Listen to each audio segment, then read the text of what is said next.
Okay, well, thank you for the coming for the class. We have a question, but I think that usually what I do is after the break we try to understand the question. Okay, from somebody send it over. So now let's. But I think that because we have spent really long time about this, samyojana means the proclivities, right? So the very difficult proclivities. It makes you sound so smart. So proclivities. Will you allow me? I would speak like English rather than the American people now. Okay. So proclivities. That's right. According to English, British pronunciation. Okay. All right, since we have been spending lots of time, anyway, it's very hard to lots of time, you know, like discuss about the proclivities. And actually, they have some passages are very difficult. And I mean, when I say difficult, it's easier just to read through it or maybe explain simply. But if you really want to dive into the subject, as I say, there are so many topics here, you can write a PhD already. So, and but anyway, so what I think is sometimes it's best that we go through it first. Yeah. Oh, okay. I see it. Okay. Oh, I thought she was responding to me. I was very excited to hear somebody respond at least.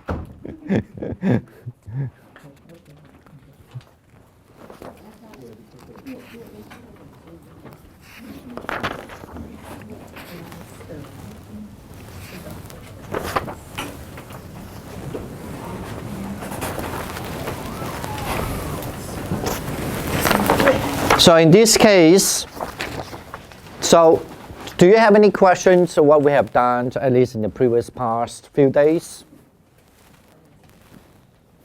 No? I'm very happy to hear that. So I have a question. How Yes. does 5 hindrances relates to this proclivity? Is there any relationship? Or? No. No. Okay. No. Well, when I say no, of course, depends on what you mean by no. But I mean, if it to be precise in the list or not. Okay. Can one not practice the proclivities under his own, or it has to be under the guidance of a master? No. Actually, I mean, of course, according to all the Buddhist traditions, if you have a master to guide you to do meditation, so that you can cut off this proclivity, certainly is the ideal way. And then, I mean, the minimal thing is that, but sometimes we also, is this such a question?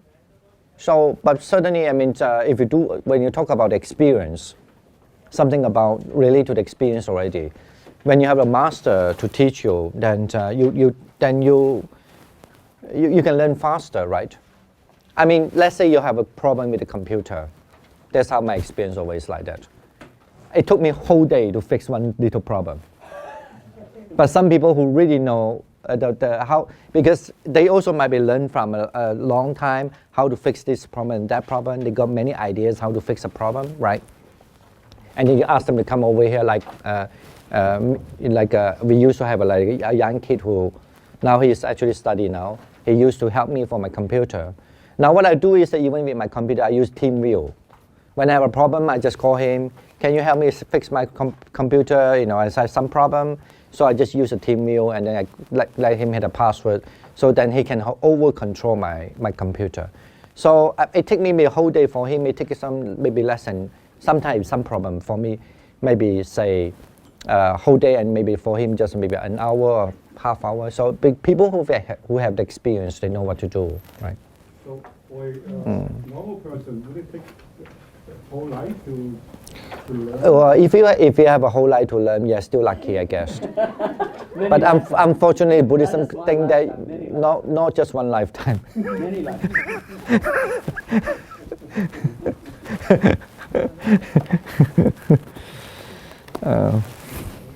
Well, this is my understanding also. Yeah, I actually, if you ask me when I was younger, I don't believe that too. I thought I can learn by myself many things. It's not true. I wouldn't say not true, but you have to take many lots of effort and times to do so. Okay.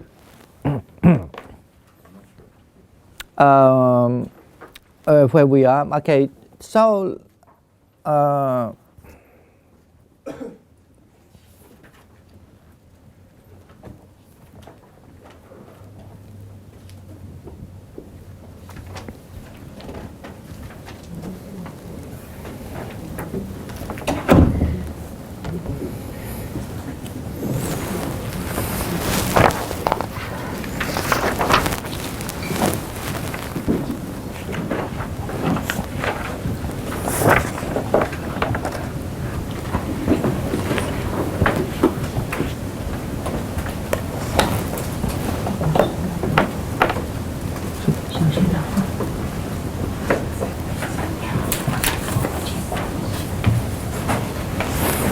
all right, if you look at the paragraph, not a paragraph, if you look at the page, or maybe the paragraph 4, 5, 29, and 3, okay, that means page 91, okay.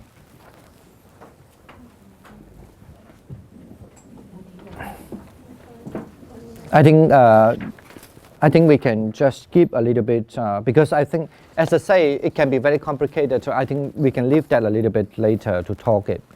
Remind me again if you have everything done, right? And then there's something that if you want to go in more detail, so we can go back there again. So in order to finish it, because otherwise people feel boring about that. All the time, defilements. So we want to know how to practice and the path. And so that's why I think it's easier to jump a little bit. So why don't we just jump into this 4, 5, 2 night and 2, okay?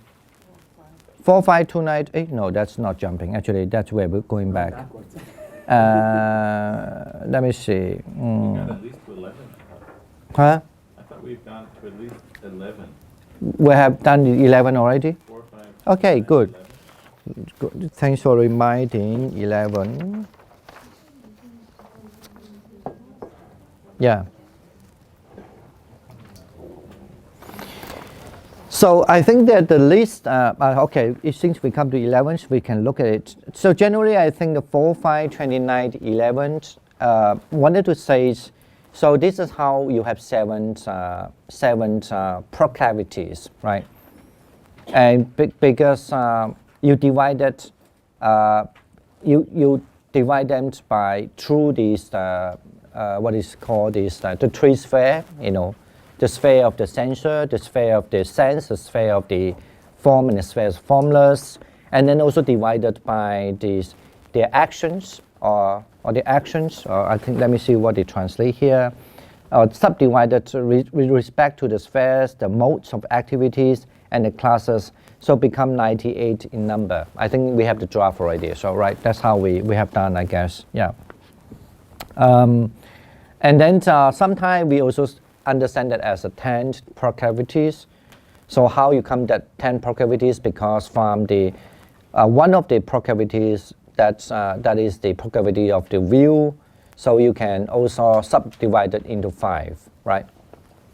So and then subdivide it into actually 1, 2, 3, 4, 5, yeah.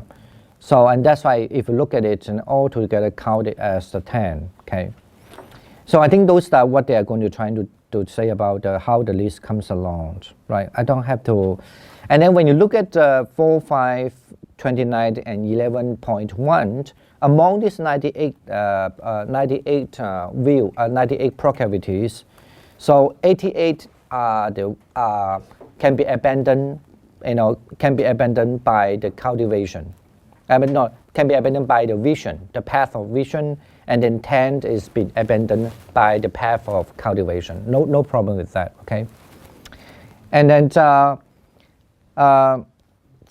this, I think the 4, 5, 29, 11.2 and 4, 5, 29, 11.3 are very complicated. Let's leave it alone at the moment. Why is complicated? Because the definition of so-called the universal Sarvagadraga, the universal, it's very complicated, okay? So I think we will leave that at the moment, as I say, because I mean, then sometimes when your mind dive too much on the complicated thing, you maybe lost a point. So we are going back this later, okay?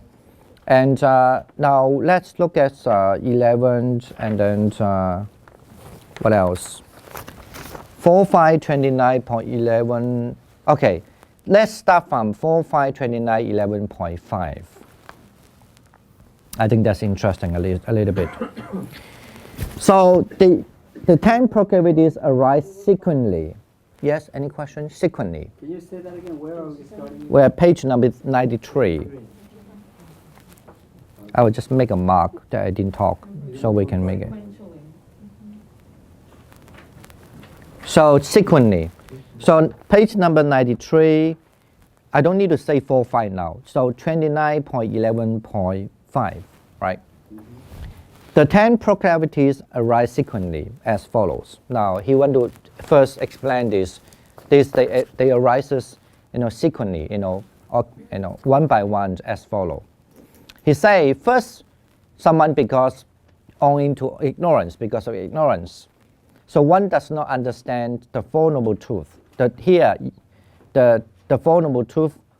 So that is, there's and here anyway. So they don't understand the truth of the unsatisfactory and up to the disinclination with regard to the path. And anyway, basically, when one doesn't understand the Four Noble Truths, that is how here it explained first.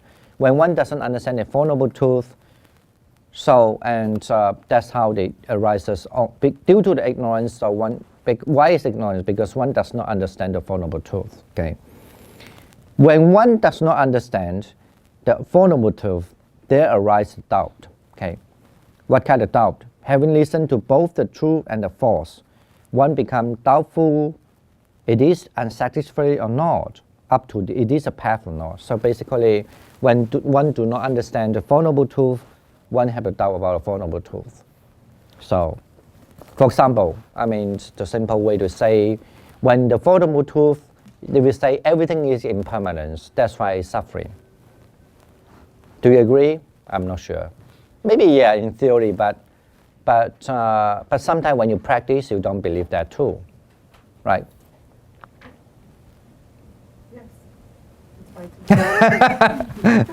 And also, because it is suffering, so that's why it's suffering. Okay, it's so absurd for people. How can it be? It's suffering. It's suffering. So I take it. Ignorance is something instantaneously, something immediately. So say that you sit in a meditation when your leg is pain. So and then when your leg is pain, if you understand this is the suffering. This is suffering. The pain is suffering, right? Are you happy about it? You're not happy. But then you understand because it's suffering. So you see, this is suffering. Then actually you don't arise anger. I don't want this pain. I want the comfortable stage. You don't. You just observe it. So that in other words mean at the moment, right moment, so you understand suffering is suffering. Or the suffering itself have the nature of suffering. You can translate it that way. Yeah, called dukkha, kuku in Chinese, kuku. And then the same thing that you don't understand because it is not true. The pain you think is a true thing. That's why you. But if you look at the pain, sometimes pain comes to you on your leg. Sometimes it doesn't come to you. When you're healthy, it might come less. When you're not healthy, it come more.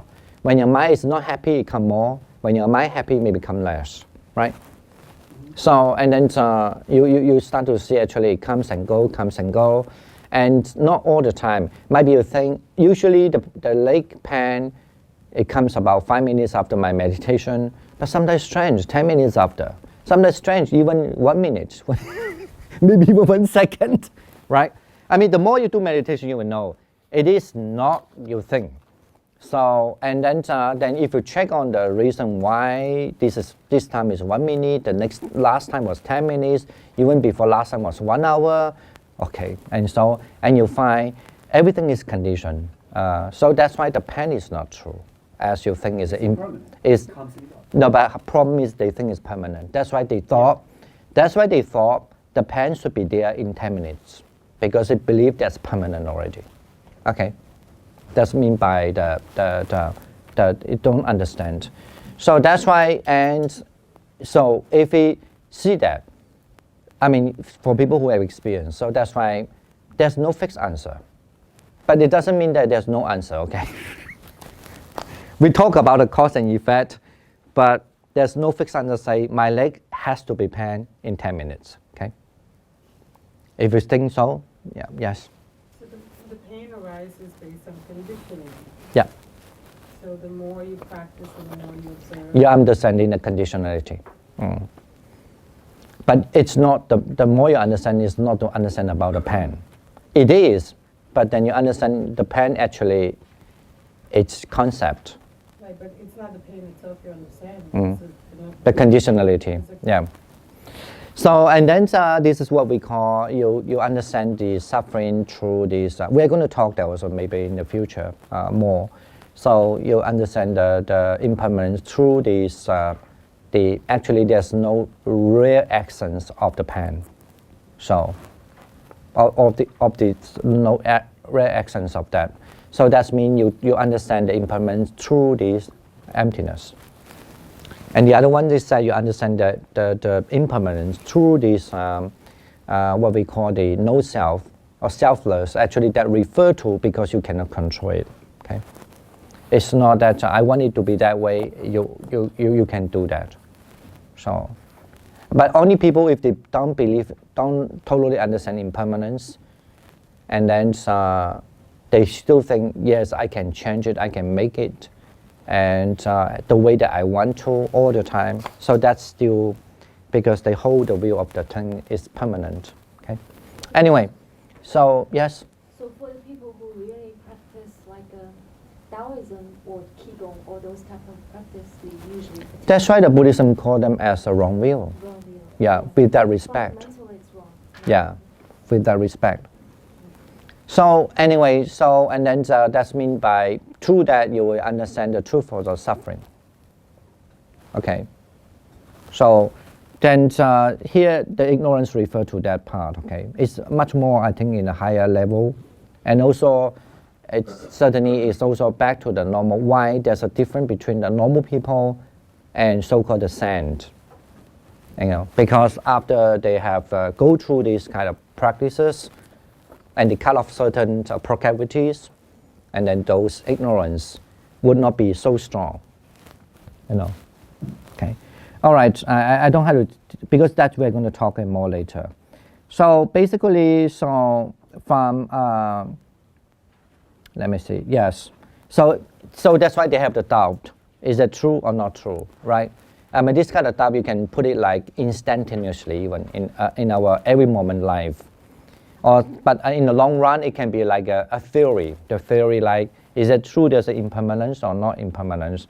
Or there's a truth of suffering, or something called, able to be, there's a call, the cause of the suffering. Because if you don't see the suffering, you don't know there's a cause of suffering. You always think the cause is because, either because the heavens, gods didn't like me, didn't do anything, want to punish me, right? Understand that? So if going back to the pain, okay, the ignorant person feels the pain as if it's going to be permanent. Oh, it's here, you know. So that's the ordinary mind that is not studying the Dhamma. But if a person kind of is mindful of the pain, so the pain is there, but I can just be mindful of it and not reacting to it, and kind of be acquainted about it. That's already a kind of a middle way, isn't it? No, you actually you have a kind so of. If I'm practicing that, then that already. But it still is not understanding the noble truth. Right. That's the reason why the suffering still arises to you. Oh, okay. So then, right. Yeah. Until we find, until we totally cut off the proclivities, and you're saying that the pain won't arise. But I thought you said I didn't say that. I didn't say the pain won't That's what I arise. mean. It's like when pain arises, you could be much more skillful about how do you deal with it. No. It's let me say no. Do you know what I mean? No. It's like, when someone's, let's say if somebody, when the hand was cut, right, and they get scared, and because when they don't have the right knowledge about what they are, and when they get scared, they think, oh, I'm going to die, because when it cut and they were bleeding, right? But if the doctor, he is a doctor, he had been, at learning many times, with many experience, when they look at it, he say, don't worry, it's just bleeding, maybe just the bleed, maybe 2 minutes, you won't die. So because he have the knowledge, that's what we call the wisdom. So, but that doesn't mean that that person would not be cut again. Or bleed. For that matter. That's what I mean, for bleed. They still bleed. That in other words mean, even the Buddha, everybody still have pain, but because of wisdom, they're already. So because of the wise knowledge. Then they would not fear of these things. They would not think this is permanent, the pain, and they would not worry about the pain. And actually, on the contrary, when this kind of physical, because when you have a physical body, and then when you have a mental mind, when this thing, when the condition given to you, it has to arise, the pain. So that's why the sensation of the pain, sensation of the dukkha and the sukha, and madukha, sukha means the happiness or the non-happiness. No, I could say, I think that's what we translate, suffering, or mean disagree sensation or agreeable sensation, or neither, right? So that's always arises. But it's not like the sense and it become only one sensation. But of course for when, it's, anyway, I don't want to say that those are minor things, there's always up to discussion. But yeah, that's what I mean, okay? If anyone say that because I practice and the pain never arises in my whole life, then you can use your gun and shoot and see, right? I'm joking. I'm saying that when you shoot there, it's still pain. Genetically, there are rare genetic people that don't feel pain. No, then that's a neuro problem, yeah. But that's, I don't know whether that mentioned in a Buddhist text. Probably not. No. Maybe they didn't have those cases. Yeah, that's what I was wondering. There are many cases actually did mention in the Buddhist text. Yeah. But I don't know whether that case been mentioned, yeah. But anyway, basically, I think we just come to say the stages first is say because of ignorance, don't understand what is a Four Noble Truth. I just give you one example, the Four Noble Truth. Of course, if you don't see what is the truth of suffering, in other words, if you don't accept there's a really called the truth of suffering, there's no way you could understand the cause. The cause means the greed, right? The greedy. And the attachment. And the attachment, because the greed, the attachments, they will linger with you all the time. So then you won't be able to see that. So that's why you don't understand there's a called the cause of the suffering. So, and of course you find the cause of suffering from many ways. Like normal people, what they would do in general. So when the feet got pain, they will try to spray something, massage the feet, and do this and that. Please don't understand. If you say don't do that, which is we're going to talk later also, it's wrong. You should do that. Only that is makes you comfortable, and that's how you practice Buddhism is wrong. Okay. Then later we are talking. So no. So that's why it's people do that. To me at least, it's very clear when the people always try to spray something in order to make comfortable. Then you know this person definitely never see the truth for suffering. So okay. But also don't say that because he sprayed once and then you say he's a bad. Okay. So, from what I'm reading here, when you talk about sequentially, it has to go in order. You have to, when it's presented to you, the doubt has to arise. In order for you to understand suffering and to go through the path, you actually have to have doubt. In order for you to be free from the doubt. Yeah, it is of course. No, but I think here he just want to, because since we're reading this text now, this is not the only order. He just want to explain, wanted to put that in a order, and maybe from a very high point of view to look, Sometimes when you talk, the order, it depends on what, from which angle you're looking at. My understanding is Skandilas, as the author of here, he's just trying to explain because, in those days, you have to imagine this. Actually, people are learning this text. It's not like nowadays you can print it out, internet, send it over. Even 20 years ago, maybe nobody knows this text exists. Even if I told you there's a text called Skandila writing Abhidharmavatara, and you don't know how to find it too, right? Even in 30 years, 40 years without internet, right? Even I'm talking. If there's no publication there, there's no way you get it. And if you no translation, then it's also you don't know whether it is true, like that. But imagine this text being written, so at least during 1,500 years ago. And okay, you have to understand the background very well. At that time, people who have this privilege to study this is only people who are really have a very good knowledge in the normal background. And before to learn this, I presume the teacher usually recite it first. If there's lucky, they write it there. They would not like there's a copy for you. They might be just write on spot, right? If there's lucky. But I doubt that. Let's say they write on the spot. Today we have this class and what they use, the wall, right? They just carve on there writing to you these verses. So, and imagine if somebody that time want to teach you in that way, what they would do. They definitely teach something, they presume everybody understand the general idea of many things already. But something that even though general idea, you need to have a basic idea there, still need to be addressed, right? Any topic is something like something, still need to be addressed because you cannot teach the whole thing without addressing the general idea. And I guess that's why he takes this as a higher perspective, right? Like well, of course, there's still believe that Skandila must be at least a Sotapanna or the saint who can teach this, okay? Even though he's not, he should be the one that anytime he can be, or Arahant, or anytime he can be, we have whenever he wants, he definitely can do that. So I think, of course, these people mentality is different already. Okay, I think that would be easier for you to study sometimes if you have this kind of background. Okay.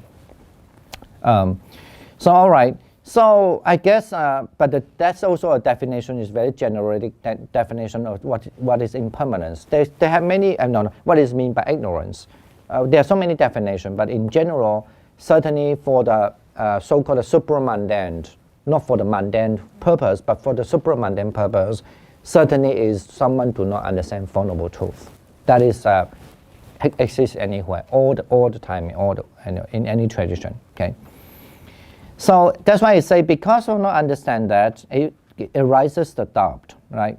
So this is why we have this.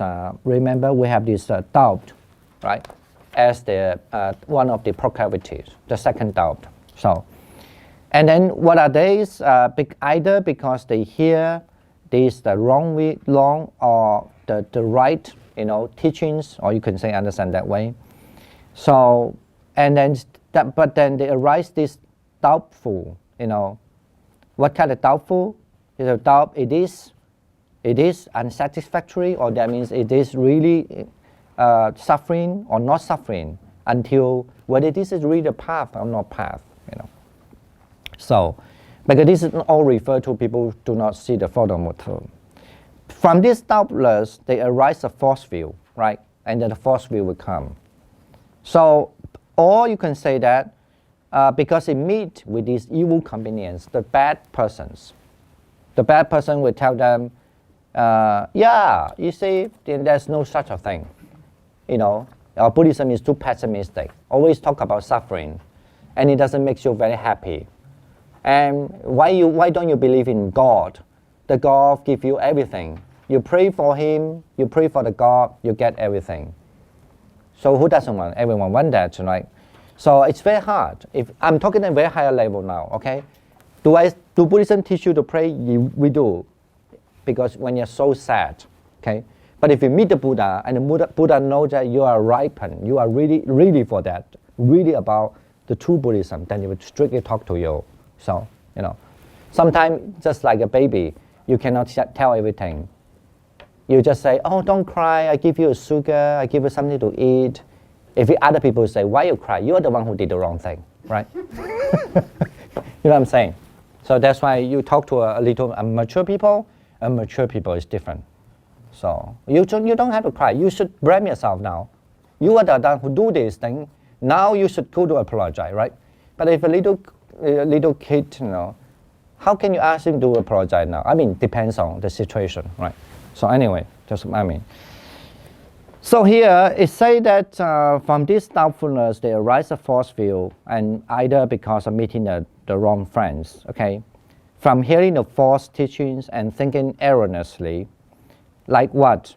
So they come to a conclusion like, you know, there's no gift. In other words, I mean, there's no dana. There's no way to do generosity. Why? Look at it like this. These people, I know, if I do generosity, so that people get a good thing, and I have nothing. I give up everything. It's not give up. But you know, in Buddhism, actually, the more you practice, you become a very generosity people. Yeah, one thing is that because you learn not to hold on the material thing. And the second thing is also, you certainly know by giving the generosity, you feel really happy. When you feel really happy, you just take this kind of happiness to practice your practice too. And the third thing, you know that when you do the generosity to people, actually you are helping them. So it is such, I mean, in other words, you do not attach to material. Try not to attach to material. If you are not trying to attach to material, whatever you have, you can help them. Why you want to hold on them? You don't. You just give it out, right? You know what I'm saying?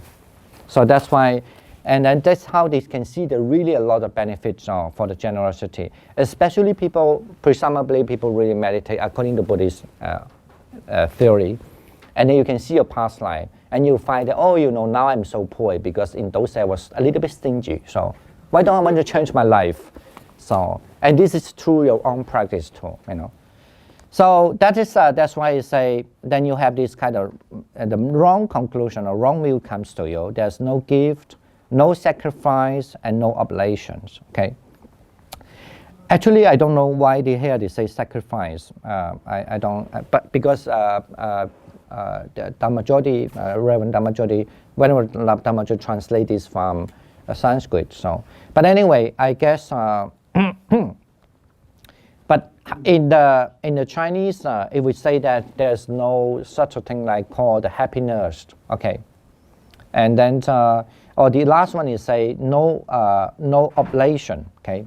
In other words, mean no oblation means sometimes you actually even people believe in two other religion or doing something else, or doing a religious activities, but then they think that these people are doing something useless, you know.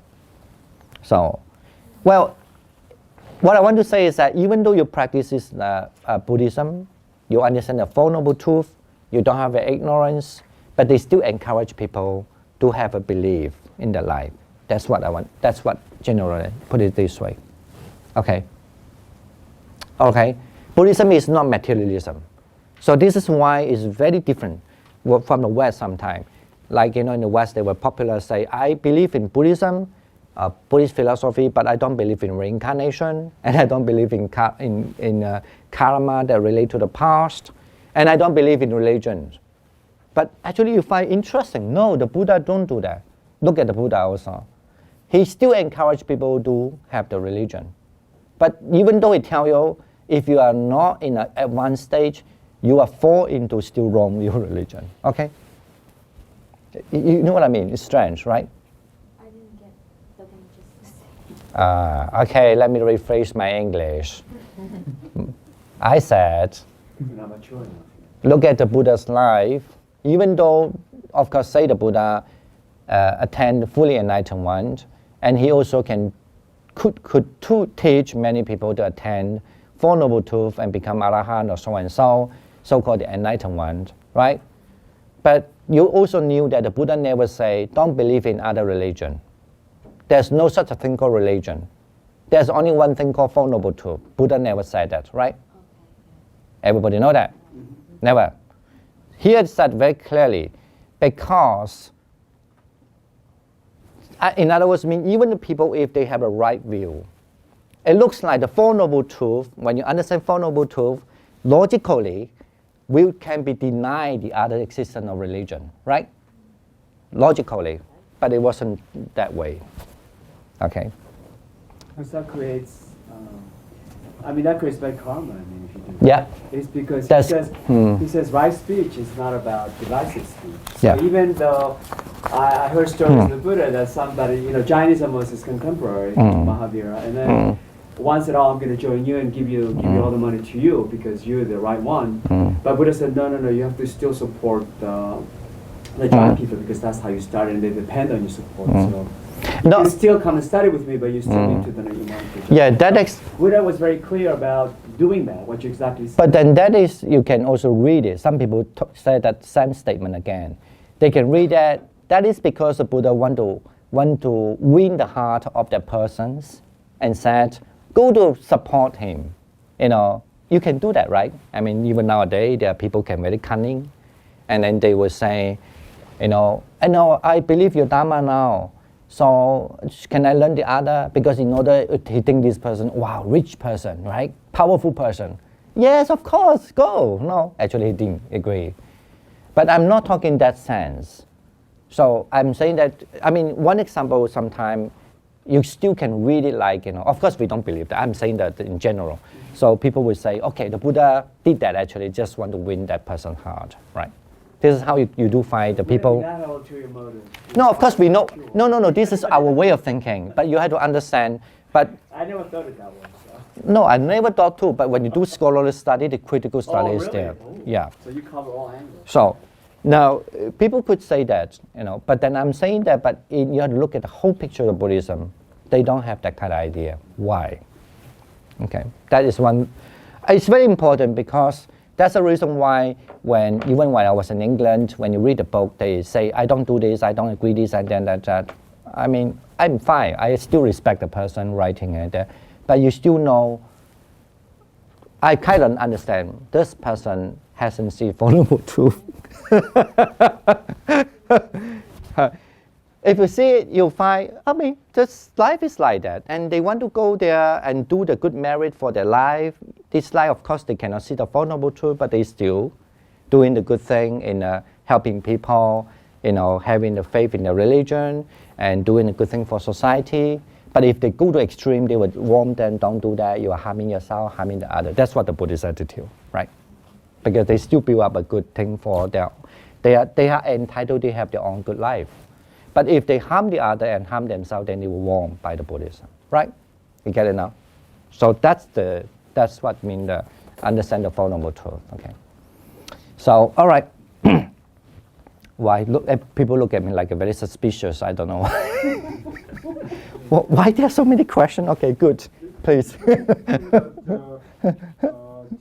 after Buddha's passing away, that there was some sect to try to safeguard the teaching of Dharma. Yeah, And the same of here. just once open to the public, without any criteria, to, What kind of public criteria? What do you mean? like you have to be in the same sect, same race, same class, same everything.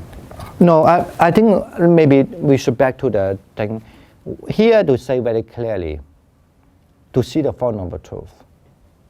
I'm not saying to study Four Noble Truths, okay? So it's really people, maybe put it very simple way.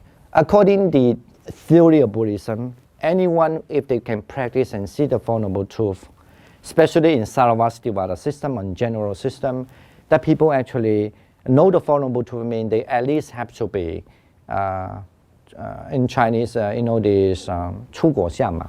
At least it has to be someone about to become the stream antenna. I'm referring to this. I'm not referring to, I don't know how to say. It's like somebody who have that experience, somebody just only learning, it might have a different idea. Okay. Anyway, do not think it so much now. It's just try to keep it simple in this statement, I guess, maybe easier.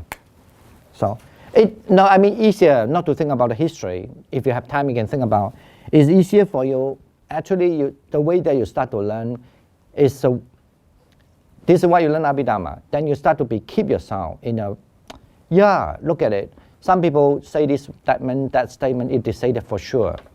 So it doesn't accord with the right view in a way also. Why? That might be more important. Okay. Not to think about why they are doing this. These people, why are they doing that? Why the whole history doing that? Actually, sometimes when you look at the history, you might be really wrongly also. I know. Why don't you go that way? There's some kind of like definition for impermanence. The way I see it is actually... That different definition for impermanence? Right. Like? That God created impermanence? No, to me it's like we are in the very fast cycle. We keep doing the same thing. Between the meal, you keep half the meal, but between that, then maybe you do something, but you keep doing the same thing. It's really in the fast cycle. Yeah. That's impermanent, right? So. Yeah, that's impermanent. And that's. But there is no different interpretation. No, that doesn't mean it's in different interpretation. It's still impermanence. That's part of impermanence. Yeah. Let's go back to my question is what's the definition for impermanence? Because I see things is the way that I just described, right? But if you tell me like it's sitting there like a pen's coming up and going back, what coming out raising, it was ceasing. It is impermanent, but it's just like in the cycling. You didn't see it. Right. Look at it. When you're sitting, Right. you think that can you sit the whole life? Can you sit there for whole life? You cannot. You're right. Can you stand there for whole life? No. And do you change your posture all the time? We do. Yeah. But that's my definition. I don't say we are in the. It's a fast No. Don't say your definition. But No, if I see that. As a no. the way I That's define why it. if you see that you are always in the same cycle again and again, you change all the time. You want it to stay in the way that you like to, but you cannot do that, right? But ultimately, you are still in the cycle back again and back again and back again. Right. How do you feel? Suffering, right? Not really. I just see that the whole cycle. No, I see the whole cycle is a suffering. But you do the thing is a very suffering. I don't know how you feel. I want to say that if you say in the whole cycle, if you feel it's a suffering, Yeah. if you have the wisdom to really see that the whole cycle is suffering, that's why it's suffering. That's called kuku. Right. Then you start to see the suffering. Right. I mean, isn't every day getting up in the morning, waking up, everything the same thing? Get up, go to work, brush your teeth, go to bed. Yeah, it's all the same thing. It's a Groundhog Day if you watch that movie. It's repetitive. It's constantly repetition, repeating again and again, and that's suffering to me. That's what I'm saying. I don't want to do that. I don't want to keep doing that. You know what I mean? I just don't want to. No, that's why I say that seeing the suffering itself is suffering. And the impermanence, actually, why we have to talk about impermanence, I'm fully restricted to the Sarvastivada now, because otherwise it's so big. You can practice so many systems. The purpose is the same, to see the Four Noble Truths. But in Sarvastivada, it's very clear. The reason to talk about impermanence is in order to reach the truth for suffering. Okay. So, yeah. In Yeah. the handout 4.5 Yeah. to 9.10, Mm. the term of proclivity is to be understood in four senses. And what you were talking about kind of reminded me, in the sense of minuteness, Yeah. as it is difficult to detect their arising in the sense of binding along. So there's a sense of this continuous cycle. Yeah. But as we practice, we will begin to sort of notice the differences in the arising. I think it's the practice is like you're aware. Other than that, I don't know. You're still doing the same thing, but awareness get awakened somehow. That's why you meditate. Yeah. So you would be Meditate, able not to see. meditate is Uh-huh. No. That's to you. This is why now you have come to this point. You said that already because you have a doubt. That's why arise this, the fourth wrong.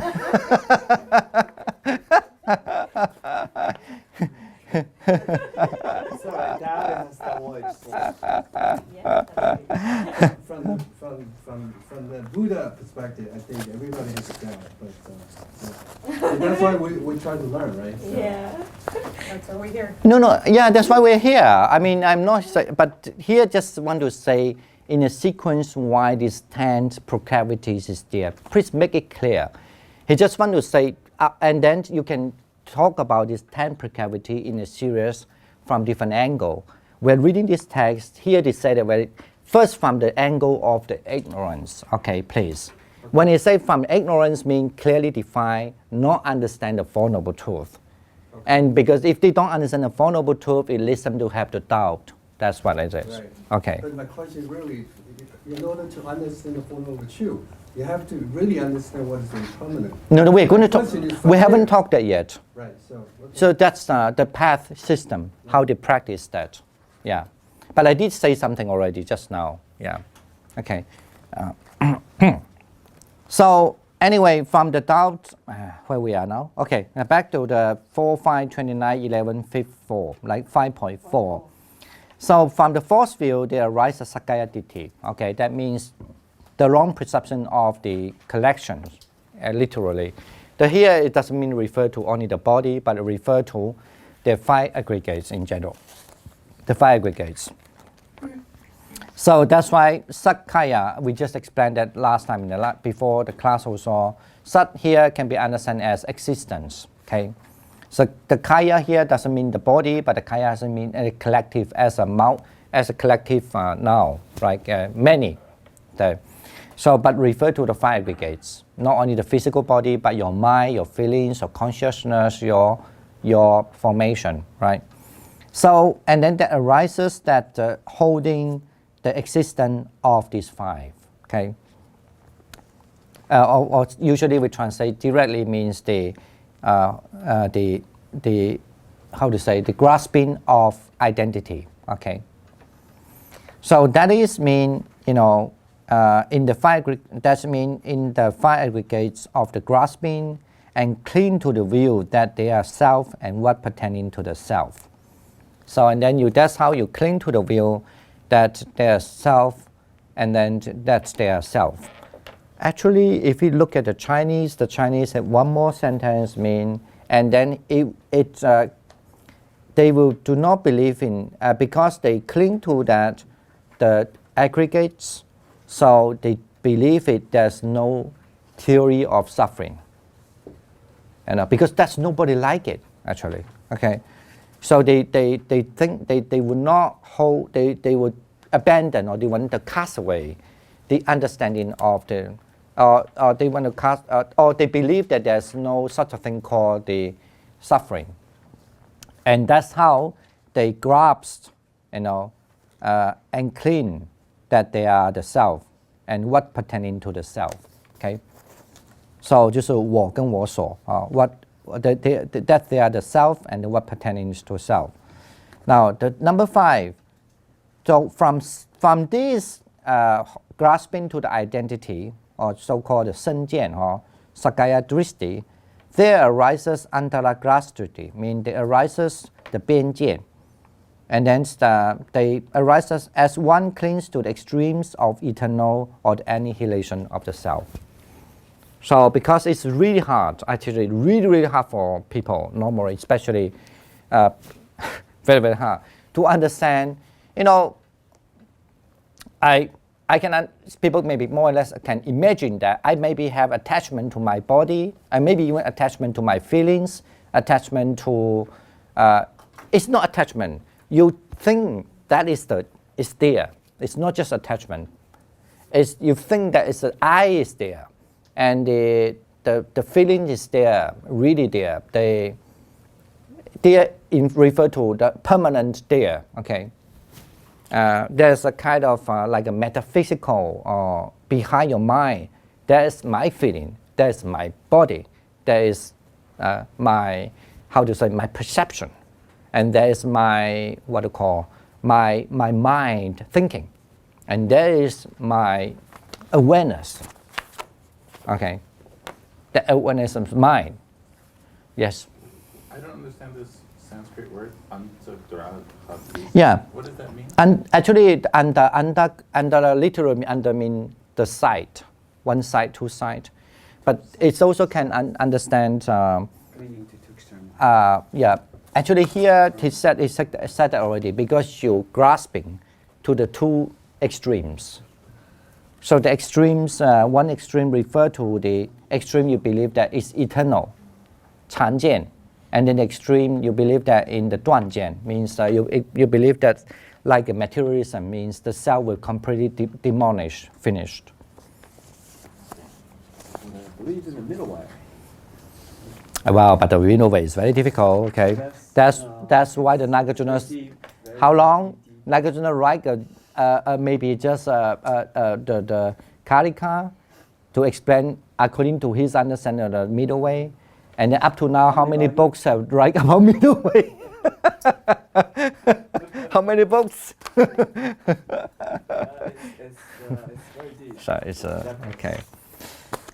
Yeah, anyway, so we just understand what he tried to explain in this text first. So the serious is then because of that, so and when someone identical have the grasping of identity, and then they will lead them to have the extreme will, okay, either annihilism or the eternalism, okay. So my question now is kind of not so much a doubt, but a matter of confidence, I think, because I think sometimes I think I understand it, kind of, but I'm not clear. But I thought I kind of know. But then once we get into it, it's like, I don't know. So it shakes your confidence a little bit. It's not that there's doubt. So because it is so deep, and it's Buddha said this is unfathomable. It's depthless. My teachings are really subtle and very deep, and always told Ananda, if you understood that, no, you don't have a clue, right? Mm-hmm. Keep saying that. So, I don't know how you deal with that. I guess we have to keep just studying and practicing, I suppose, because it does kind of shake you a little bit. It doesn't make you doubtful, but you think you know it, and then you go, you don't know. I'm not sure. Yeah. Okay. So maybe it's a good sort of dose of healthy, maybe, I don't want to use doubt, but it's a good dose of saying, I need to go deeper, or I need to study more. No, it's not. How do you cope with no, I don't think as a practitioner and as a no, scholar? that's why the answer is if you see the Four Noble Truths, this doubt will go. Okay. That's the answer. Okay. Very simple. And also, if you look at the list last time I gave it to you, so that's why it said that when someone who and also according to the Buddhist tradition, when someone who attend the stream maintenance, or at least before attending the stream maintenance, maybe they were about, but then because some reason they stopped there, right? And then they have seen the Four Noble Truths already. They just need a little effort to go through there. Maybe they don't want to go through there also. So, and then these people, of course, they don't have the doubt with that, right? Just like a person, if they have really, like I always use a simile, like people telling you, there's a Jonya monastery, it's big, it's like that. You have to go this way and that way. Sometimes you hear the path, you go on the way. The more you go, you have confidence because you do find there's a route this and that route. But then somehow you miss the route, you forget. So we're going to talk that also later, like a forgetful. So that's what we call the manasikara, mean that when you don't have a pay right attention. So you lose the way, you miss the road or whatever. So you're learning and turning and turning and turning. You have doubt still. But this doubt is different from the other doubt because at least you're on the way already. Right. I understand. But here, the doubt is defined being as, just to talk about the serious, if you've been to the Jonya monastery, you definitely have noticed doubt. Even though the second time you go, again, it means you're extreme maintenance or before maintenance, you might still have little doubt here and there, but this doubt is not because you doubt the Four Noble Truths. In other words, you would not doubt there's an existence of Jonya monastery. Right. You only know somewhere you go wrong. Right. you couldn't go there. Okay, that is a problem only for the stream maintenance and the one returner and non-returner and some other bodhisattva like that. Otherwise, they don't doubt this nibbana. They don't doubt the Four Noble Truths. I don't doubt it. Okay.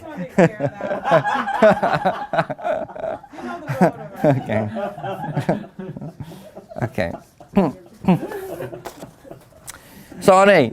Okay. So we continue. So from this kind of the doubt of the two sides, okay, under grahas mean grasping, right? Dristi mean the view. The view grasping on the side, okay. But of course, anda can be translated as the end also, like your ending of something, the ending of something, okay. But usually we translate as a side. It depends on how you like to look at it. So that's why that's also how you understand the Chinese translate differently. So from this kind of view, and then what arises? The sila rata paramasa, okay. You know, paramasa is a kind of more like a conjecturing. Mean your mind is still like imagine. Paramasa usually refer to, even though the Chinese always translate as a see, but 借金取见, the word 见 there. But actually, the paramasa, he doesn't use the word dristi, like a wrong view. He uses paramasa because the word actually refer to like you are fancy something, fancy kind You're of. still kind of entertaining the idea. Yeah, entertaining fancy. So, and then the sila vrata, okay. So, but generally means you have the virtue, you have the fancy idea, or this I like to translate in modern term like a fancy idea, what is mean by the virtue, right? So how to observe, sorry, the word here means how to observe the virtue. The fancy idea to observing virtue, okay? So directly it means that, okay? So it's from there, that's why, and because as one believes that the extreme to which one clings to is conducive to the purification. You know why? Because they hold those extreme, and then that's why, and they think that this kind of extreme will help them to be purification, to be pure, to be so-called like maybe about, if you say the pure, if you like to define the pure as nibbana, it means to be nibbana. Get it now? Okay. That's the reason why, I mean, that's always happen even in meditation and anything, they always say, do you mean that? The Buddha say no. Do you mean the other? No, you know, very hard. Neither nor, Yeah. neither or. So, but actually, this kind of thing, you got to think about it. Now, even I know that it's now not necessarily because you have to do very advanced meditation, something to get a sense of it. But in your life, you can get a sense of it. Like a kid asks you a certain question, right? Like people find very embarrassed when the little kids say, Dad or Mom, how do I come from? Right? From your belly. Really? But why there's no any other come from a belly again? Right? Any question. I mean, you sometimes when they are very little, if you say from the belly only, and he thought everybody have a belly, will have a baby, right? But then you say, not only just from belly. It does not need to be from belly. And he would think, if it's not from belly, there must be from something similar to the belly, right? So like that. But if he... In English, it's called telling the kids about the bees and the birds. But not only this case, I mean, this is just in my mind, but there are many, many like that. So when you know that if the person doesn't have come to maturity also, and the life had not experienced and see many things, have the wisdom in general, I mean, it's one answer cannot fulfill it. And it can be, of course, if you say, yes, only from the belly, right? But then, but they also have belly, why no baby? Okay. All right. Now, and then from this kind of so-called this, the fancy to perceiving or observing the virtue, and then that leads to what? Arise the greed, as one then becomes deeply attached to one's own will. Okay. Like I say, that's the only will is right, the other is not. So, from this kind of greed, but as I say, this is not the only explanation. Okay, this is we're reading this text. We have to go to this text here. So from this greed, there arise arises conceit as one being deeply attached to one's own views become arrogant and despises others, right? So, and then number 10, the last one. From this conceit, there arises hatred. Being arrogant with one's own views, one is unable to tolerate others and definitely gives rise to resentment. Okay? Or this resentment may arise when, with regard to one's own view, one adopts one and gives up another. Such is the order of the arising of the 10 proclivities. Okay? So it's just want to explain. Actually, it can really happen immediately. Yeah. So maybe one moment those happen. So certainly it's not one moment, like 10 moments. Okay, that because don't understand the vulnerable truth. You can look this actually. You might not find, but if you really remember this, you look at it like when you sit on the meditation. Now back to an example, which some people don't like it, but I still like to talk it. I know very well because that happened to me, right? If you sit when your leg pain, why you feel suffer?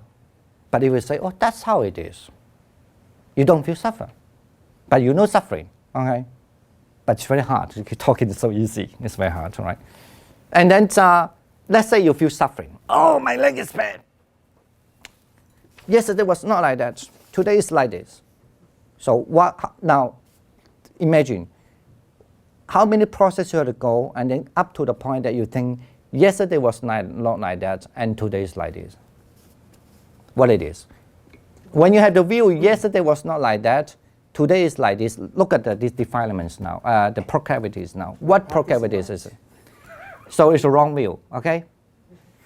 Where the wrong view comes from? Look at it. Look at the list. Come on. Huh? No. That's the first one. Where's the wrong view comes from? Attachment. No. So you didn't read it. Just now we read it, and now everybody tell me a different answer. A false view arises. It's a wrong view. We said. Wrong perception. Before wrong view, we said ignorance. Doubt. We said. Yeah. Okay. Sorry. So you have the doubt, and then after the doubt, what you have? That false wrong view. Because you don't know whether you're doing right or wrong, right? So, and what do you do? Yeah. What do you have to do? And then you start to attach to the physical body, right? So just like grasping. Yeah. And then after you grasping, you start to think that I'm going to die. It should not be like that. It should be always. Maybe my leg is permanently suffering. My leg is always pain like that. That's eternal view, okay? Or this will lead me to why don't it stop? It will stop forever, and that is another extreme view, right? That comes to you, and then what's go on? Come on. It could be the other way too, right? Thinking, oh, this pain, it's terrible, but it must be good. It's good for me to be suffering. That's true. Yeah. That's true. Yep. That's purification. Yeah. That's no. That is that's more like you're holding that because you believe the pain that will help you. So and then you hold that as the right grasping. You had a fancy idea of this is the right way to practice, mean the right way to establish the virtue. Okay. Get no. So yeah, and then because you think that's the way to purify you. Okay. So that's the reason why the meditator, when they pain, fight is wrong, not fight is wrong. Okay. Very, very funny. Somebody really strong, they just sitting, they said, okay, I just want to watch the pain. I just, it helps me. If pain will go away. That's fine. If you want the pain to go away, wrong view. Okay. And it's not me because I'm not as strong. and some people they sit longer, the pain, Yeah. and they'll hint at it's pain here, but I can sit long. Yeah. That is what. No, that is come to the later already. They have a wrong view, everything there, and then the proud comes. Yeah. So. Oh, I think, Yeah. Even I think that this pain gonna help me is also wrong view, right? Yeah, You shouldn't have a view. It's just pain's a pain. Why you have a view? but that's saying easy. It's not that you I don't. understand that, but No. You cannot say shouldn't have view. You should have right view, according to Buddhism. You should have right view, But the right view can come from emptiness or whatever, but the right view should be arised. Okay. You are not like, okay, let me go to no view, nothing, I don't know. And I like, no, you must have a view. That's what the wisdom is there. Back to again, if you have the Four Noble Truths, you see it, that's how it is. It comes, come, it goes, go. So, huh? Yeah, I'm just saying that. No view is pain is pain, right? So. It's very hard to explain to you anyway. All right. So in this case, I would say, when the pains come, release the pain, and then just take a walk, have something to drink, feel happy, and then sit again. That's what you have to do. But that was definitely not the last moment you had to do. Okay. But it all depends also the level of practitioner as well, how you deal with. I don't want to say that so frankly. Otherwise, people are not coming for my class anymore. So. Yeah, for very beginners, you don't want to associate pain with meditation because then that becomes they start developing wrong views. So you have to kind of balance. That's why they should start with the full immeasurable mind instead Yeah. of starting with insight meditation. Mm. Too much pain for them. Yeah, yeah, because Beautiful one that has loving kindness. yeah, that's what I felt like. A lot of people needed more of Beginner that. for that. Yeah, I thought beginners needed to do more of that. Give me just a few minutes more, okay? Let me finish the other one, the 4.5.30. Okay. Now, this is an interesting system which you don't find in Pali, but this is very popular in Chinese or in Yogacara school, in any Chinese school, okay, the later one.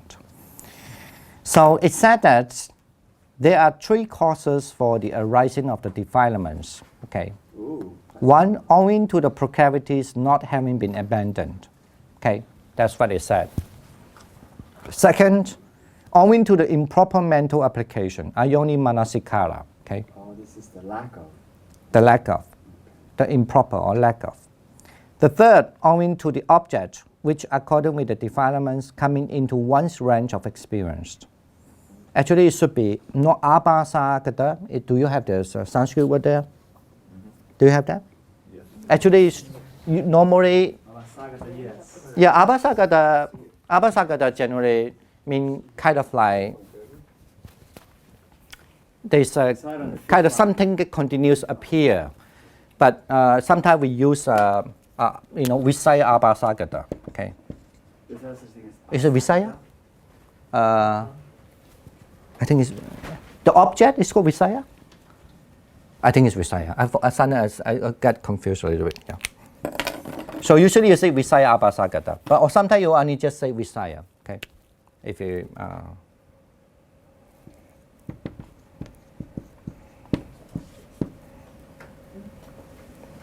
BH or PH. I usually get confused with the term. Abha. So, but sometimes you can say just because of the, sometimes the food technique should be Visaya abhasagata, okay? Because, but abhasagata and generally means because of the, I think that's what I want to talk a little bit. Anyway, let's read that first. Thus, generally speaking, the defilements come into play by virtue of the cause, of the application of effort, and of the object. So, Visaya, that's the term is there, of the object. Okay. In some cases, however, a defilement may arise by virtue of the object alone, as in the case of the Arahant, susceptible to relapse. Anyway, so that's a big topic. Okay, we will leave that also. Why I want to put a bracket, and I'm not sure whether that is really have to be do so. But if you look at the Chinese sources, the last statement, because it's Sarvastivada is different from Pali. Also, one other thing, they believe that a certain kind of Arahant, when they become an Arahant, if they cannot maintain the Arahantship, even the last moment before he pass away, he can be relapsed from the Arahantship. Okay, No, that's only in Sarasvati. Oh. Theravada never talk about this, never. So, but this is not the topic we're going to talk here also, okay? I know that some people like, somebody like to know that, but I think that is beyond. I mean, that scholarly discussion. there are a lot, yeah, because Arahant is, maybe if you, before you become Arahant, you have to consider whether you'll be relapse or not relapse. Okay. But I mean, because this is it's a black cat. I suspect it might not necessarily original, so it was intended by the Scandila. Okay, you know what I'm saying? I mean, originally they didn't have this statement. Okay. So what is the third meaning of? There's three meanings. One is not abandoned. The other one is improper mental application, and the third one is Coming into one's range of experience, the object, or when Object. I don't get that third one. Object. It's what is out of our range? Is it? Yeah. It's beyond our range. No, you mean the second one? Third one. I think it's related to karma.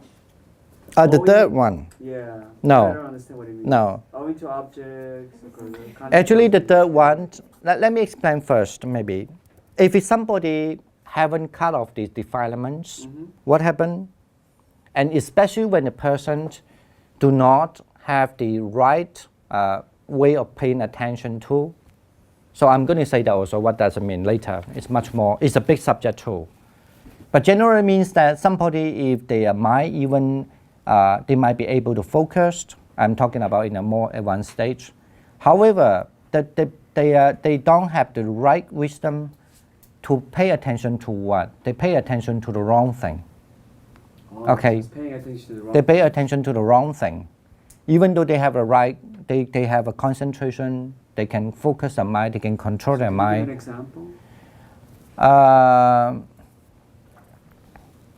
Let me finish this one, I'm thinking, okay. And then, so the third one, then what does it mean by this? The object will also, due to three reasons why the defilements arise. It's also because the object, the object will be appear. The object here refer to the defilements. They refer to the procavities.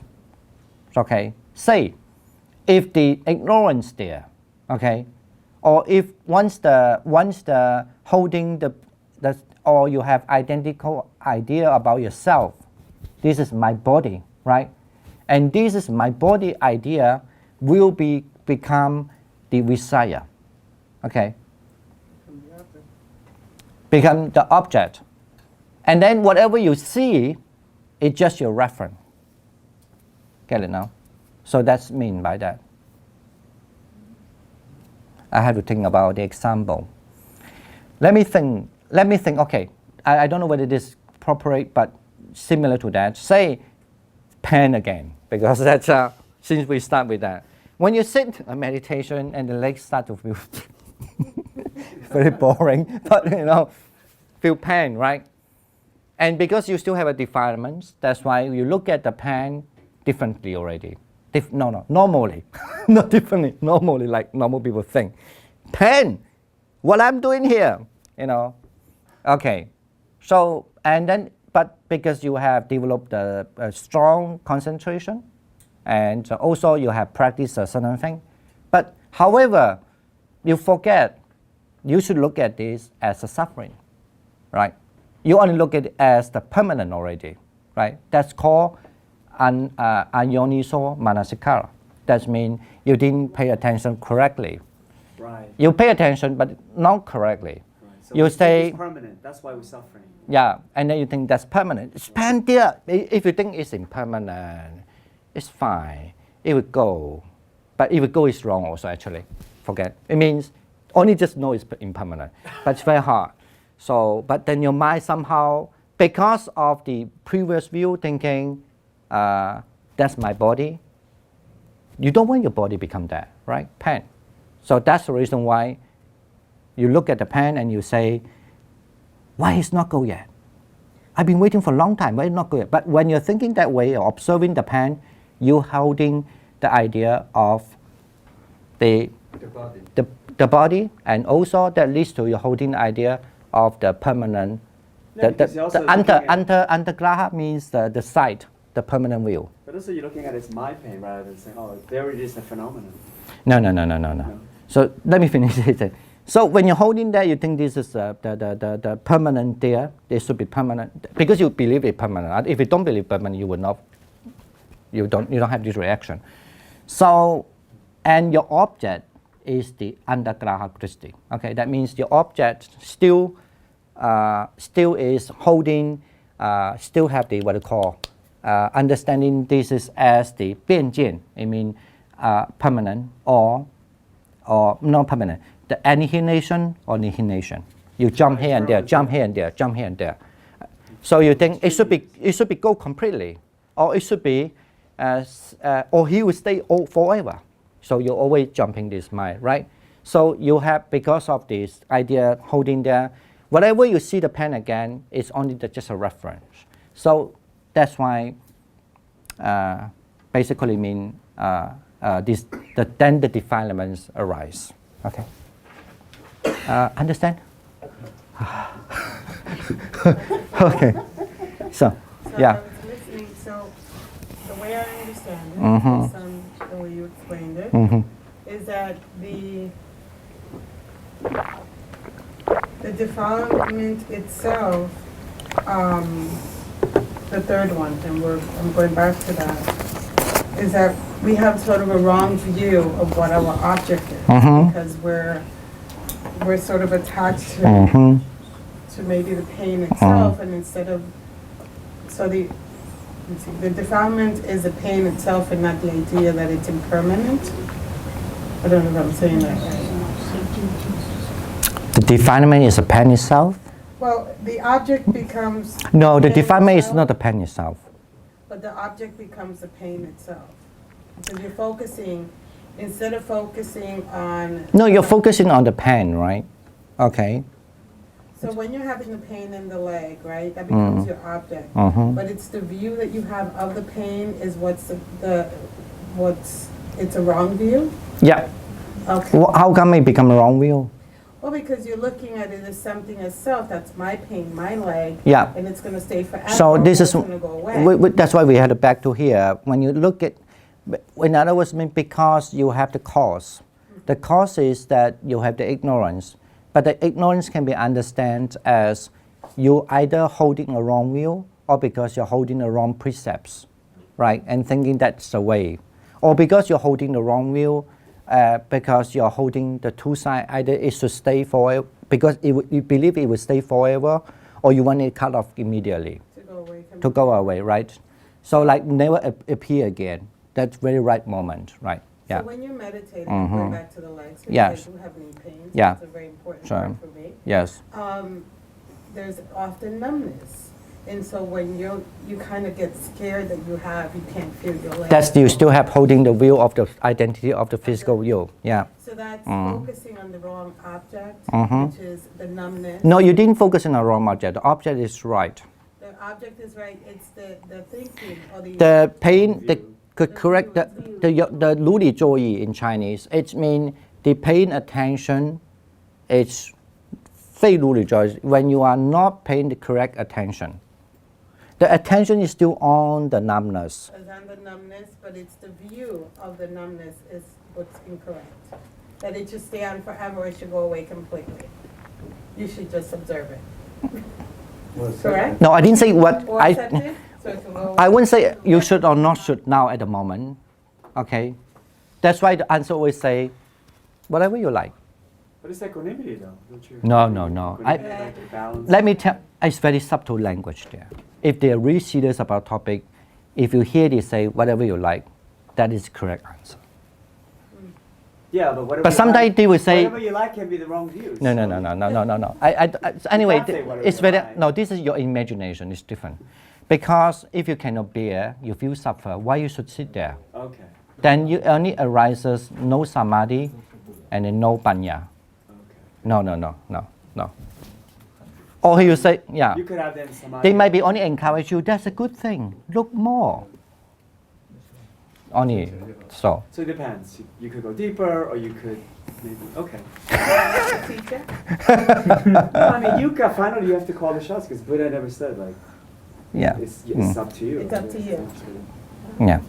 Yeah. That's very. No, but I think that we back to the Abhidharma here. It's explained it very clearly the tree. Okay, so how the pleasure arises because of the proclivities there, the 10 proclivities there. Okay, and then that's the cause, and also you don't have I mean, we are talking about even people are really mind is very clear because they don't have the correct paying attention way. And the third one, that basically 3 things together. The third one is because the object arises. Okay, the objects there become the object. The object is referred to the very mental object. Here referred to the defilements. I don't know. Refer to the proclivity. Sorry, the proclivities. That's why the defilements arise. Because we're going to talk about defilements later. The fun now. Okay. Okay. Yeah, I understand. Yes. So it's actually it's helpful, especially for a practice in the future. You definitely know. So then, and it also explain to you why sometimes you can do better, sometimes you don't. I think I'd be too busy thinking, and then the pain will just disappear. No. No, you're aware, actually, you go to the extreme also. No. Okay, we should take a break. You can discuss, and I'll be back here later, 10 minutes. Thank you for your attention. 5.30. Okay. So we just said there are 3. If in the full sense, there are 3 conditions that arises of these defilements. We just explained. Let me just answer the online question first. Not online, sorry. That's not. I think Stephen Sass. How to pronounce your name? Sass or Sass? Either one. It's all right. Okay. Because Sass is very similar to my name. All right. Asking the question. So you say that in the West there seems to be a general consensus that most of the events happening in the mind are subconscious, right? That is basically about subconscious. So there is a huge amount of mental processing that takes place without people being aware of it. Another way of looking at it is to say people are not in the control of what's happening in their heads. It looks like this Abhidharma, like Sarvastivada Abhidharma system, do not really address the subconsciousness mind very much. If at all, things such as proclivities, outflow, thought to reside there, or do the Abhidharma master not even think of the mind as the consciousness or unconsciousness duality? Maybe I think maybe easier to answer this first. Yeah, actually it's interesting, my understanding so far, okay. Firstly, I never thought about this as a question. But my understanding is that Sarvastivada Abhidharma, you do see that they have a list of the defilements, and then also all these lists of the defilements are in the conditioning Dhamma.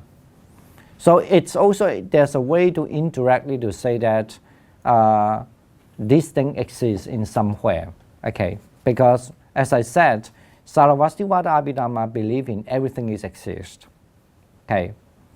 But it's also true that actually Sarvastivada Abhidharma do not, it's not like a Pali system, do not have the idea or do not have this understanding of this kind of thing being stored in somewhere.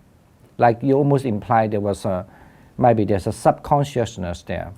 But if you want to understand the subconsciousness there, you can understand that there's a kind of, I don't want to use the term subconsciousness because in psychology also, in general there's a general term and they also can be defined a little different from psychology too.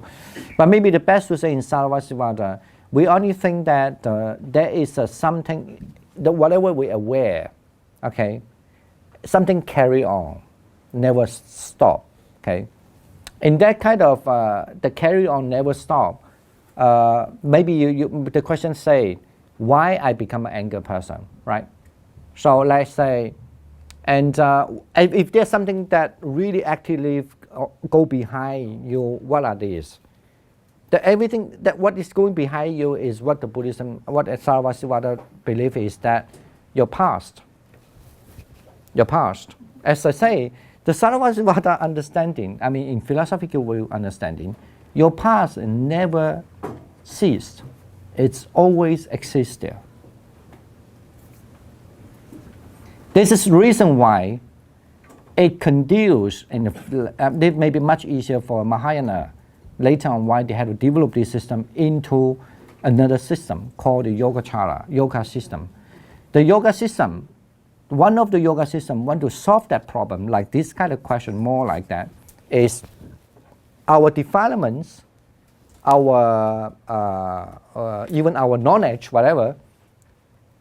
So there must be a big movement there. That's what we call karma, of course. These kind of big actions going, like a very strong force, is being kept in somewhere, metaphysically. That's what they call this alayana vijnana, just alayesha. That's how, that's why Sarvastivada helped them to conduce with that system.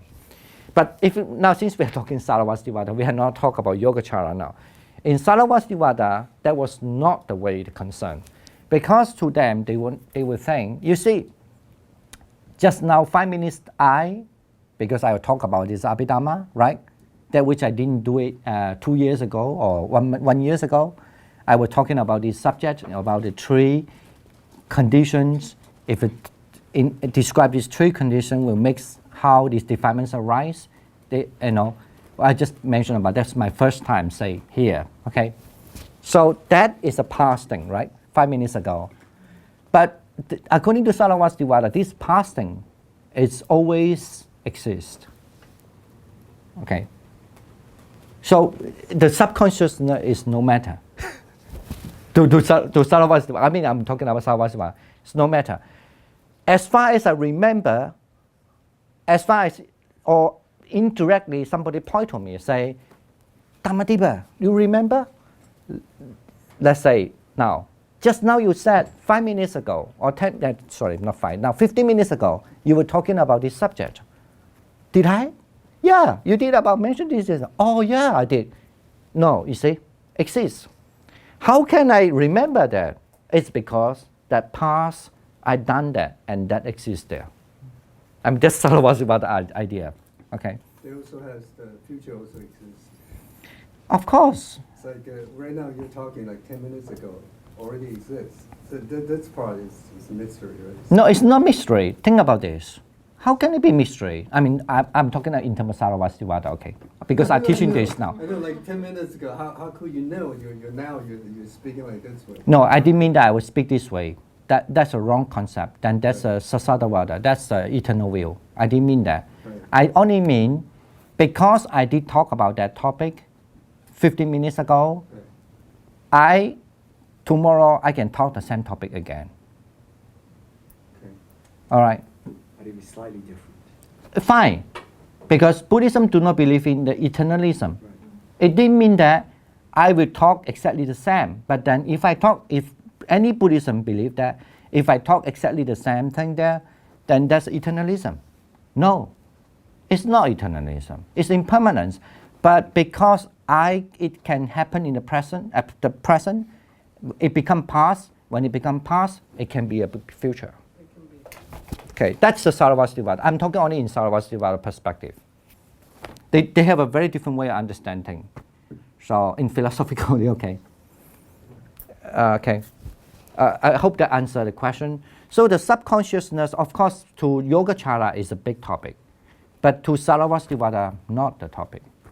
It's not their concern. So if you want to deal with the subconsciousness, what that will be, it will be talk about, we have the topic called 异熟业, 非异熟业. It means the ripened karma or without ripened karma. Because that had a big subject about when it's a ripened karma or when it's not a ripened karma, how they influence you. Okay, then that would be more like a subconsciousness subject. But all these, even because we did read this term in the before, that term is always same thing associated with the mind and mind association, the mind concomitant. Okay.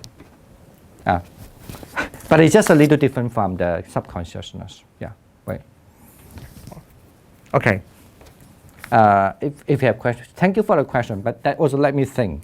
But I will try to. Next time I really write the book, I knew that people are thinking that way. I need to try to find the explanation more appropriate. Okay. Okay. Now, shall we go back to the text now? Any other, or do you have any further question that I missed? No. Yeah. Okay. Okay. Now I write this on here because in case, because especially if you read the Yogacara school or Sarvastivada's text, or even actually in general, it's become a very Chinese traditional. When I say tradition, I don't mean people understand it. But if you do come across the Sarvastiva influence school, it will be explained always in this way. But this is not in Pali. Okay. Basically, so the defilements arises due to the cause, the power of the cause. The cause referred to here is, since we are talking about the 10, the 98 or the 10, based on the 10 procavities, it can say that due to the 10 procavities. But in general, you could say the cause due to the tanha, the craving. Okay, craving. So, and then also due to the power of specific object. Now, the specific object have two understanding, two-way understanding. I want to let you understand. If it because of due to the past first, the specific object in general, in one way understand as the object as the craving. Okay. Then that because of the craving, but then the other way, if it talk about, if you take this as the object, as the subject of about the thing, that object can be whatever happens to you. Okay. So like I stay in the classroom, it's a mental thing. Stay in the classroom is the object. Okay. All right. Get it? And the third one, so the due to the power of application of practice, that means it's referred to whether you has the 如理作意 or 非如理作意. In other words, mean whether you apply your mental with the right application or the wrong application. Okay. Okay. So when you have the wrong application, then the defilements arise. Okay. When you have the right application, then the defilements would not arise. Okay. Get it now? Yes. Could you explain number 2 again? Number 2 again. In general. Like money, right? Yeah, like the concept of money. Yeah, that's a good way. Like the concept of money. It's the object. Is an object, but that object can become then the other thing become reference. Say, let me see. Nothing is very expensive. This one. Say she took this one. Is mine. Okay, she took it. And you think that my object is her? No. You think the object is the cup? The cup? No. The object is like you say, like a kind of like a money. Actually, here it can be a money. It can be the craving, like this expensive thing. How can you take it, right? But of course, when you look at me, you only see that I'm angry with her. Why do you take my thing, right? But actually, my attachment is not the person. It's the object. The object, so-called the second one, is because the valuable thing. And why is valuable? Is the money. And of course, ultimately, you could say the cause is the craving. Okay? I get it now? There's a concept of certain thing. No? So difficult? I'm just slow. Can you define what you see in Manasikara, the right attention? Can you just briefly say what that is? The right application. Okay, now say this one. It been taken away. Manasikara, yeah, the right attention. It been taken away. Yeah. And then I have craving, right? But when I say I have craving, that the craving is a. But of course, the Manasikara is the ultimate powerful one. But anyway, let's say when the thing be taken away, I always really care about my So you're valuable attached to thing, the subject. my valuable thing. Right. But at that time, I understand impermanence, or things will be goes away, and I don't. So that's why no problem. That's my manasikara. So you know what the Buddha teaching say? Did the Buddha always say that, you know, when the people take your thing away, you have to hit that person? Never, never in Buddhist teachings. That's why the Buddha always And this is define. still the bowl. No, this is reason. No, even the bowl. No, even the life. Actually, even the life. Right, right. So that's the reason why the Buddha said, my teaching is always the truth. It's always consistent. Yeah, always consistent. There's no such a thing like, that's why it sounds a lot of people very strange. You kill that person, then the Buddha say, the Buddha will never teach you, if he kill you, you kill him. No, never such a statement. And never such a statement when people want to kill that person, say, that's why the famous simile say, even use a sword to you know, To do metta. you still have to do metta. I mean, it sounds strange, right? I mean, for lots of people. But that's why I'm saying it's because when the manasikara there, of course, according to the whole Buddhist system. So that's how you should be, you know. Yeah. So it's according to the teachings, basically.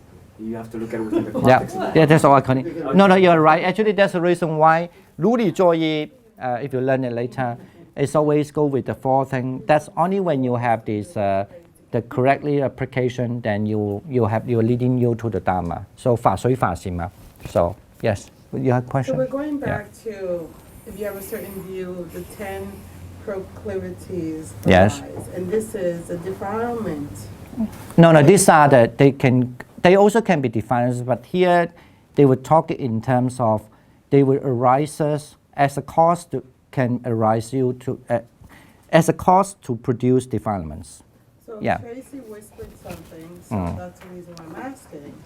That, well, you said greed in this particular sense, or Actually, craving. So can you explain that? Oh, the original reason I said, because use your example, you use the craving as money, as the craving is one of actually the proclivities, Proclivity. one of them. And then we're talking about second one, which is the object.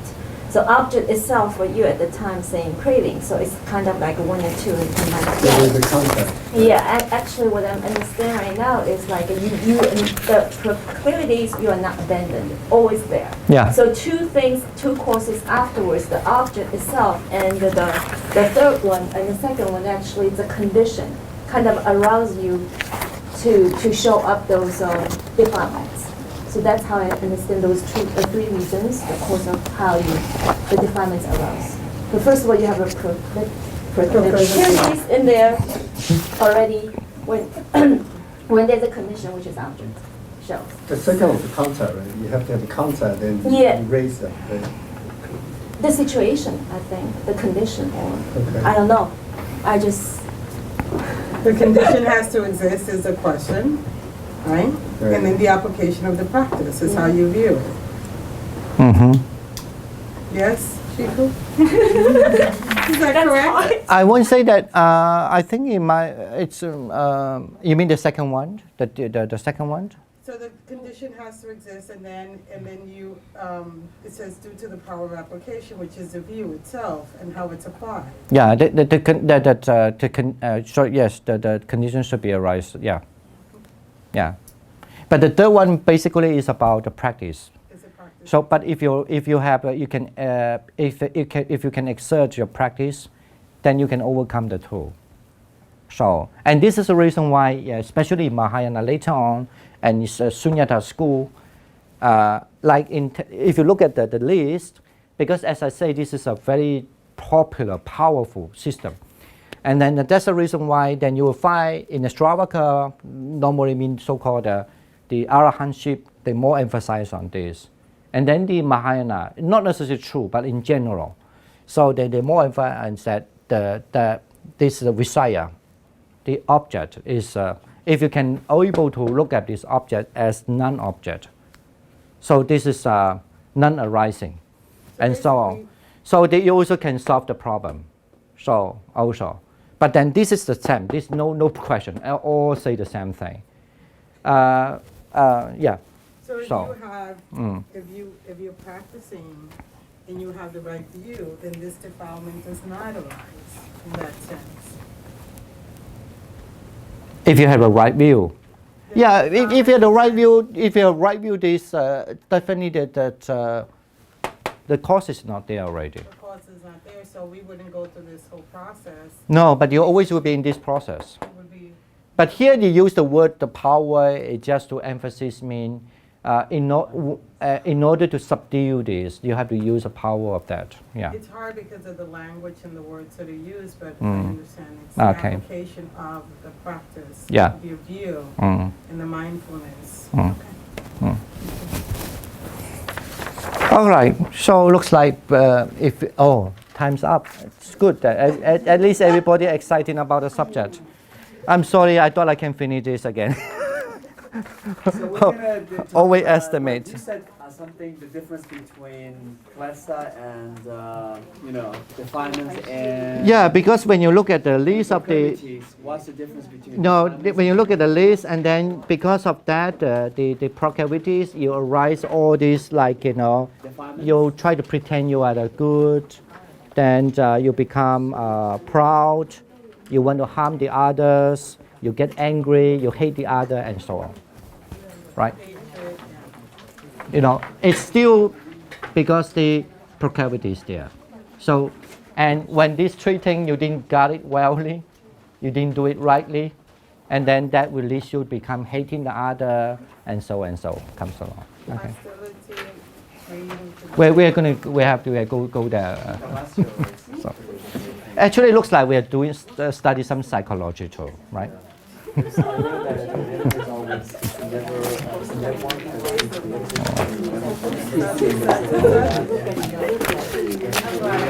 And you plan changing. So the memory of something is always not very active from the original into the theory. No, sorry. In order to encourage you, that's why I say later, because we have to come. That's why this Saraswati very, very, very, very much important to talk about the Four Noble Truths.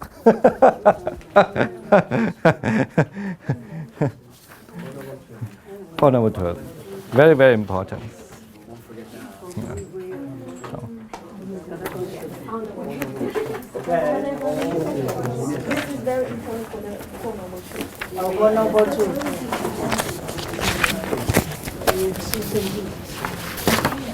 I always want to go there yet, but still, the class is very slow. Like the practice is very slow. Anyway, good. 月自上课功德普济于一切，我等于众生皆共生佛道。Sadhu, sadhu, sadhu.